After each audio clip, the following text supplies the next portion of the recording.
Welcome to episode 73 of the AMT podcast. Today I want to talk about government, since it's getting harder and harder to escape their grasp. Former Prime Minister Gordon Brown said that the gambling industry needs to be taxed properly in order to fight child poverty. Now, gambling is a low-hanging fruit given its reputation and negative connotations. So it's a very easy target to pick on. So when you conflate a totally unrelated yet sensitive issue like child poverty with gambling, then suddenly it sounds like a no-brainer. I mean, what kind of sick individual wouldn't give up the right to gamble in order to save children from starving, right? Politicians are very good at building narratives. They know how to say the right thing in the right way at the right time. And these latest comments are just another example of how easily they can pull on people's heartstrings to get them to agree to something which at its core is just another power grab. Just like the vaccine. The White House literally put out a statement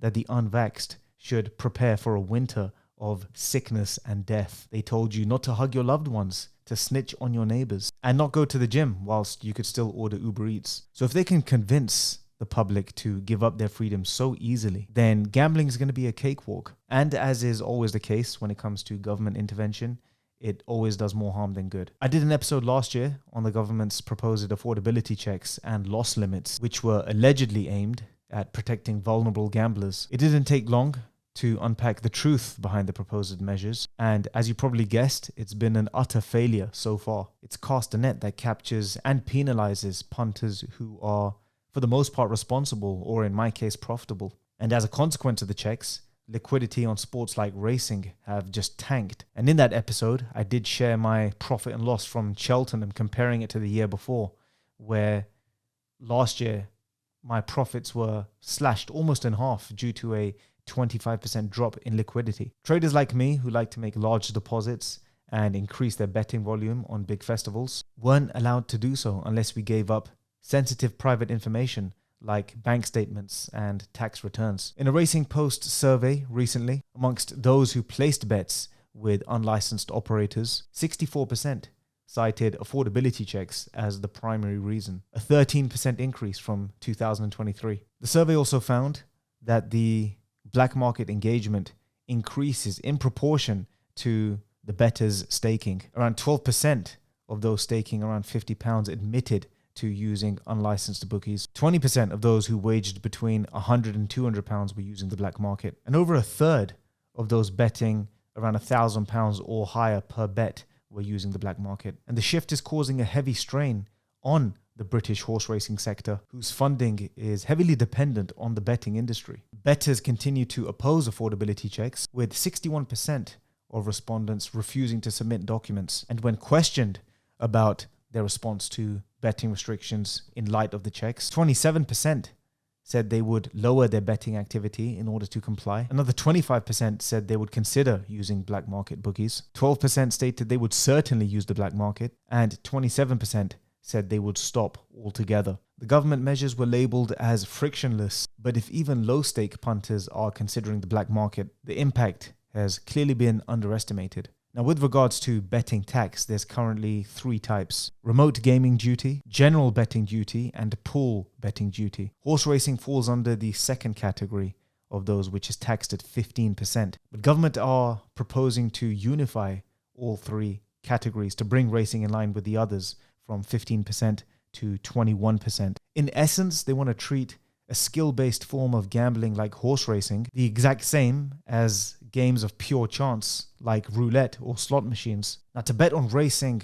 profitably over a long period of time, one has to take the time to appreciate the multitude of variables that are involved. Everything from the components of the race course and the conditions on the day, to the form of the horse, the jockey and the trainer, the horse's running patterns and tendencies. Traders like me, who take both sides of a position, effectively playing punter and bookmaker, look to spot value during the volatile price action in play, where we have literally seconds to make decisions. Betting or trading is an art form or a skill, much like stock market trading, where we're looking to narrow down the factors that are potentially going to influence price action, so we can tip the odds in our favor and accurately forecast which way the price is going to move. It takes skill, discipline, and patience, not only to execute, but to acquire this ability. Unlike spinning a roulette wheel or slot machines, which is degeneracy in its purest form, there is zero skill involved. You have zero influence over the outcome. In fact, worse yet, the game is even rigged against you. They're designed with a house advantage, so the longer you play, the more likely you are to lose. And the government, rather unsurprisingly, can't even distinguish the difference between games of pure chance and skill-based gambling. So this is just another example amongst many of how inept, out of touch, and short-sighted government is. Racing is a part of the fabric of British culture, for better or worse. Affordability checks have already done the bulk of the damage to betting volume. But if government are going to raise the tax on betting, then bookmakers who finance the sponsorship, the advertising and promotions are going to have less money to do so. Bookies are also responsible for prize money, where a percentage of their profits go towards the horse racing betting levy. So if the prize money goes down, then there's a chance that trainers could elect to go abroad in search for bigger prize money. So in all likelihood, the proposed taxes would just accelerate the decline of an already collapsing industry. Punters may also be at the receiving end of this, as bookies look to potentially pass on the costs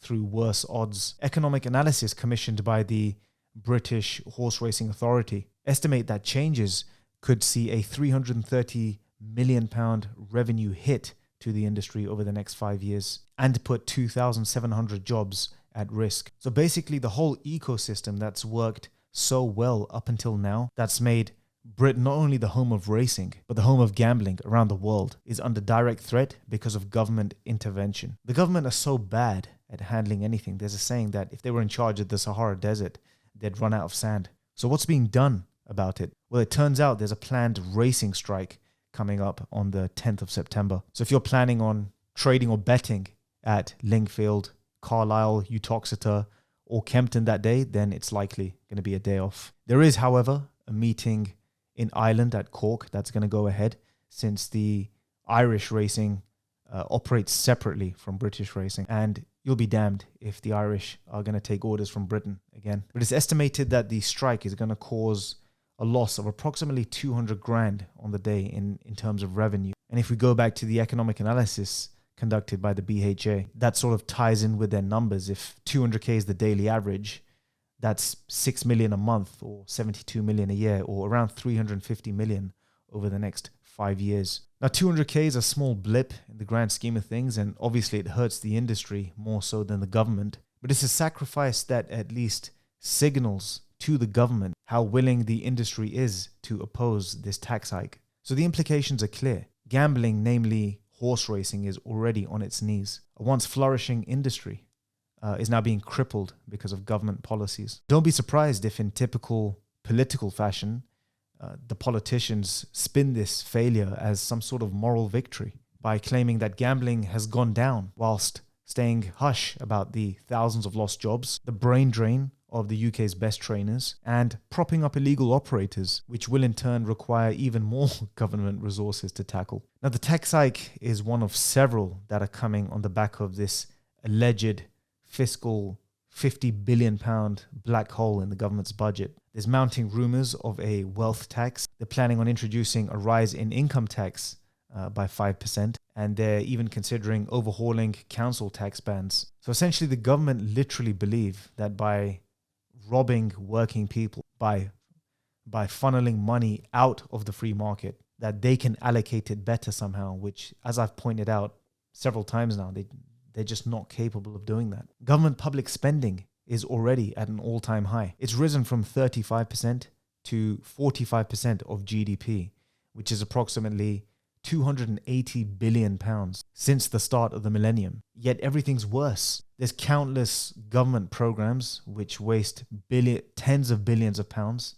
There's too many to go through. But for example, we can point to the NHS. In spite of all the money they're receiving, service is even worse. Our foreign policy alone has involved giving Ukraine £22 billion in the last year. They're involved in a war that's of absolutely no concern to us, a war that we can't even afford and receive no benefit for, yet are paying for. That bill alone would plug half the black hole, not to mention all the tens of billions of pounds wasted on inefficient government programs. So instead of the government organizing their own affairs. They want to rob the free market. If gambling is a moral issue, if this is really about curbing vices and bad behavior in the name of the greater good, then we need a clearer stance on whether it's good or bad. If it's really bad, why would they want to profit from it? We consider rape, murder, or selling drugs morally wrong. We don't tax drug dealers. We don't impose fines on murderers. We throw them in prison. Our moral system calls these things wrong. So we can't have it both ways. We can't, with one hand,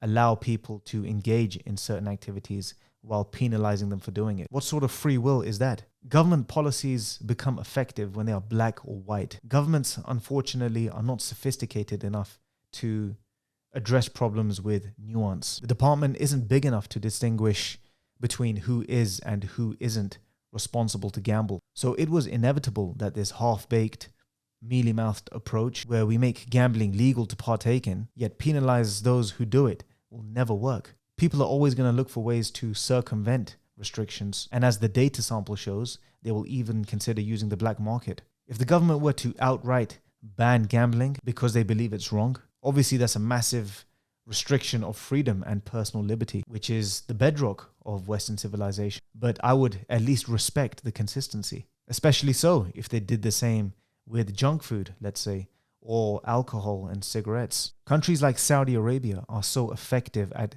combating crime because society and government are unified on religious grounds. Now, obviously, they're not perfect. They have their own problems, but their government doesn't need to prop up departments or waste money on policing gambling because it's just not part of their culture and the repercussions are so penal. The UK, on the other hand, is becoming an ever-increasing melting pot for clashing religions, ideologies, cultures, and even moralities, where the lines today between right or wrong have become so blurred that we don't even know where we stand on things anymore. You can change your gender at 10 years old, but you can't buy a drink at the pub till you're 18. A child can own a smartphone and be exposed to all sort of political ideology, violence, catfishes, pornography, yet you have to be 18 years old to purchase Call of Duty. You can get blind drunk at any hour of the day. You can smoke yourself to death or binge on unlimited amounts of junk food without any regulation or affordability checks, yet you can call the ambulance and get your stomach pumped, get your medicine or your operations from the NHS and go about your day, all at the expense of the taxpayer. But if you want to have a flutter with a few £100s of your own money, you need to provide bank statements, income statements, tax returns, a dissertation on your betting strategy. That's not a joke, by the way. I'm a lifelong profitable trader. Betfair have access to all my records. Yet when I wanted to make a deposit for Cheltenham, they demanded that I write out my strategy for them. So whilst I've pointed to government failure and inefficiency, if we zoom out and look at the bigger picture, the reality is that we can't even decide for ourselves consistently what is right and what is wrong. But for as long as we keep incentivizing bad behavior and provide a safety net for those who continue to choose poorly, then adults are just not going to be incentivized to be responsible and held accountable for their own actions. If the government allowed the free market to operate freely, then we can free up resources to educate and incentivize people to be responsible, to consider cause and effect and weigh up the pros and cons when making decisions. And for those that don't, they should bear the repercussions for their bad choices. That's how you learn. So the trend is clear. These proposed tax hikes on gambling is just another example of government failure. It will in all likelihood destroy racing as we know it.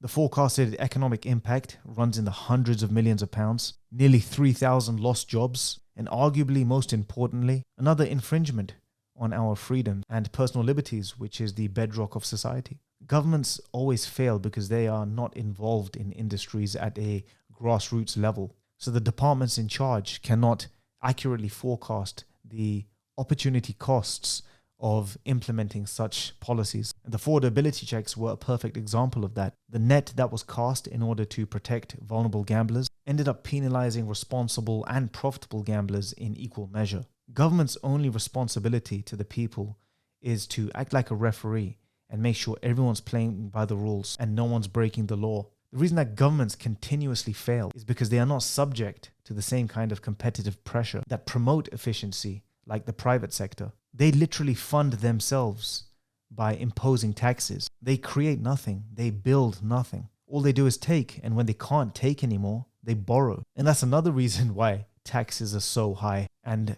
spending is so high whilst services are getting worse because the money spent literally just on paying off interest on government debt is getting higher and higher. The only thing that government is good at, to their credit, is propaganda. And these latest comments from Gordon Brown is just another example of that. They've taken two totally unrelated issues, gambling and child poverty, and conflated them in order to pull on people's heartstrings. So for as long as people don't think critically and do not ask the right questions and are led by emotion, politicians will always succeed in this regard. We all agree that child poverty is wrong. We all agree that addiction, whether it's food, drugs, alcohol, porn, gambling, it's all wrong. But if we're going to allow these things to remain legal, then the government has no business in micromanaging how every individual partakes in it. If it's wrong, outlaw it altogether and educate people on personal responsibility and the pros and cons of making decisions. The reason why the UK is falling apart so quickly is because there's such a clash in ideology, culture, morality,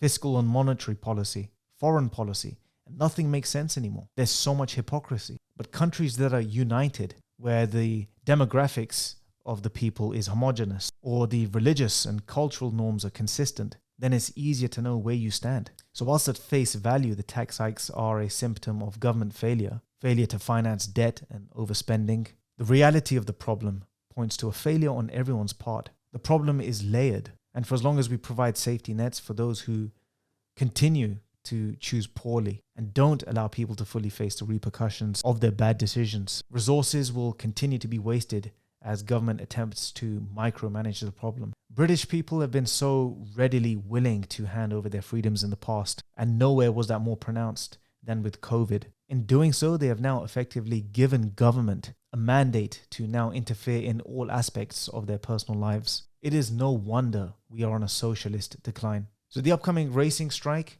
is an important and significant stand against the proposed taxes. It's a sacrifice that should be respected, and hopefully it's a watershed moment that forces governments to reconsider. But having said that, I unfortunately do believe it's just delaying the inevitable. The government will look to raise that money one way or another, but until the culture changes and people wake up and realize that less government, not more, is the answer, then we're just kicking the can down the road. So I hope this at least wakes up left-leaning gamblers. The gun has now been pointed in our direction.